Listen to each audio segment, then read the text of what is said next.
It's me again, still alive, still cranking. We're back at it today. A little bit of a different specimen in the garage today though. We are doing some follow-up airlift work or air suspension work.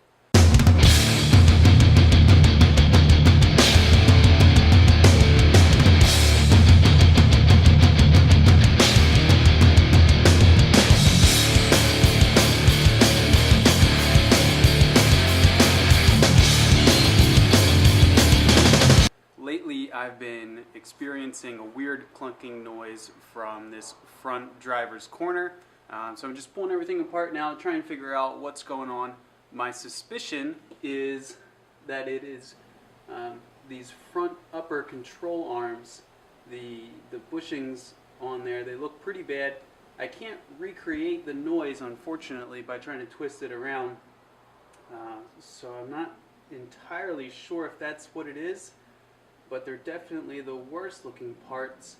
And then my other suspicion is with the strut bearings itself. And now, Airlift had an issue originally with the strut bearings on these kits. They actually went bad pretty frequently, and they came out with a redesigned version of that. It's a much bigger and more heavy duty bearing. However, as I look at mine, they actually appeared somewhat collapsed, and I don't know if they're meant to do that or not. I'm going to take a couple pictures and shoot them over to Airlift support, and we'll see what they say. The other thing that I want to do is actually adjust the height of these front bags. Right now I ride around at probably 70 to 75 psi on the fronts, and it's a little bit stiff. And there's no need for me to drop all the way down and lay the frame on the floor. So what I'm going to do is raise these up, and what that'll allow me to do is run a little bit less PSI to get the same ride height. Alright, so it's a little bit tough to see, but we've got the bottom of the strut loosened. And if I come around over here, you can see, or maybe you can't see, but you can just take my word for it. We're now free to go ahead and twist this. And twist that, and that'll give us a little bit more lift.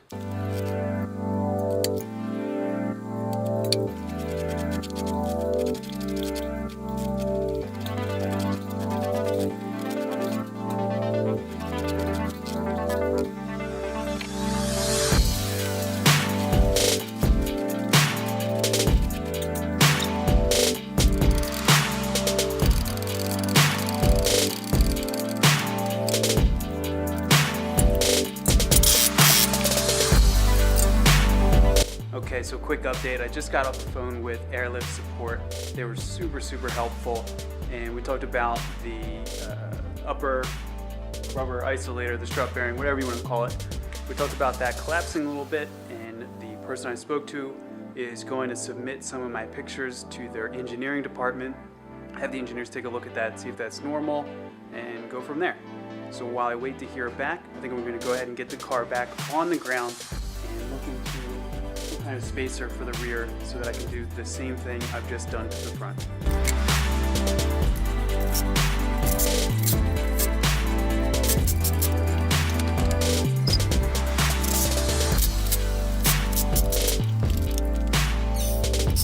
Okay, now that we've got the back up in the air, pardon the pun, you can see that the way that the rear airbag is mounted, everything rests on this little point right here. And unlike the fronts, there's no adjustment to make it sit higher. However, what I'm thinking is, if I can introduce a spacer right here, I'll essentially push this up, and what that'll do is, if the spacer's an inch, that'll make it sit an inch higher at the same PSI. So let's give that a shot. Aha! So these are the little rubber bushings that the OEM springs used to sit in. And just kind of go like that, and the spring would sit on top. That's the same size as that piece in there. So I think if I cut off that little nub, drill a hole in the middle, we'll be in business. It's not as much higher as I'd like, but that's, I don't know, almost an inch. And every little bit helps.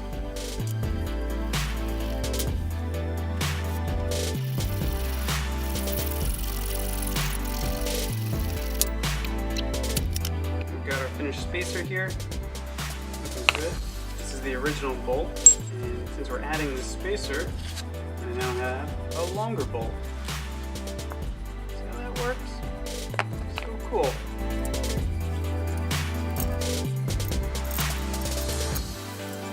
And there you have it. Put our spacer in, we'll sort it out, we're tightened up. Let's get it back on the ground. I just got off the phone with airlift support, and we talked about the bushings themselves, what they do, what they should look like, and I can't say enough about how great they are. Really, really awesome support. They're going to be sending me out a new bushing.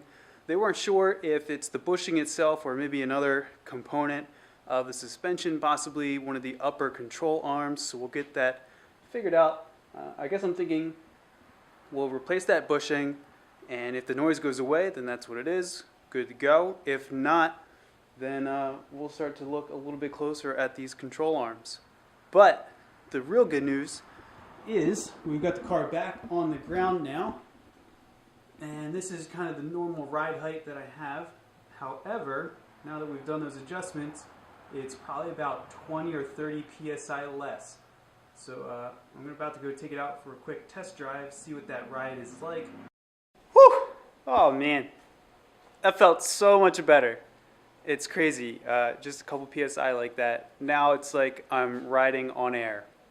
Yeah, it feels a lot better, and that's really all I wanted to get done today. Just make those couple adjustments, see what's making that noise. Good news is we've got that new bushing on the way. Bad news is it's a 5-hour job to replace it. So as far as the Audi's concerned, we'll see you again with that one. In the next episode here on the channel, though, we'll probably get back to work on this damn drift car. Let me go ahead and bring you over here.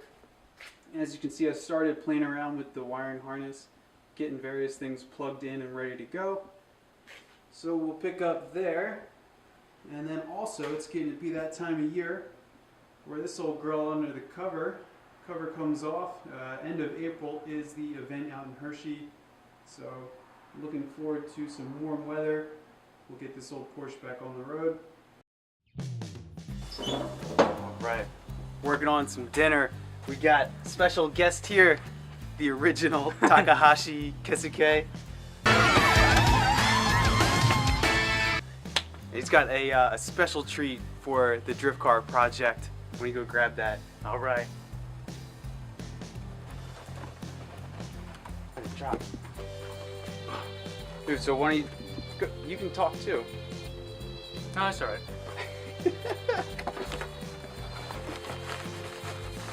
You want to give like a little backstory or anything? No. You're great, dude. You are really good on camera, by the way. Thank you. You got a real knack for this. Anyway, so my brother was asking me, like, what would something that would be just crazy, over the top cool for the car?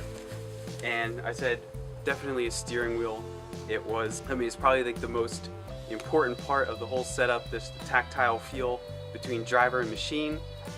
And he was all about it, wanted to be part of the project.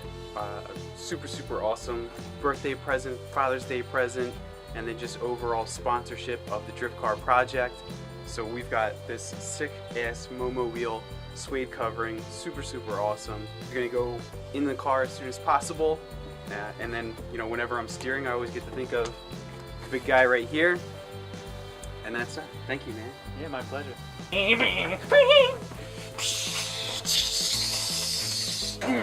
Why is it so bumpy? I don't know. Dude, we're going on a turn. And it's the melon, dude. Oh, what if it were, can we do a gum tape death match? Let's go my death match. Oh, face that baby. Get it all over.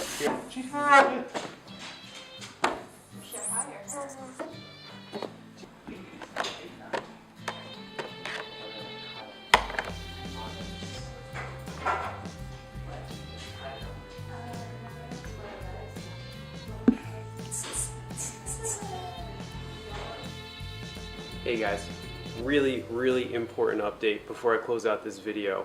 It was a couple days ago that we made these spacers for the rear end of the Audi. I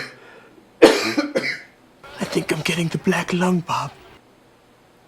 And also, super sorry that there haven't been many videos lately. I've been really sick, just laid up in bed. I'm freaking dying inside here.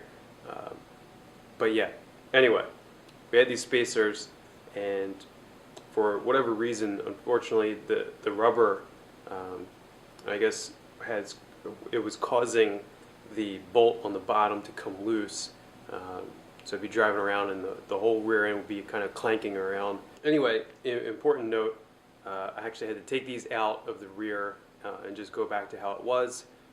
Having that metal-to-metal surface allows the bolt to stay nice and tight. So please disregard everything we did in the back half of the car during this video. Thanks.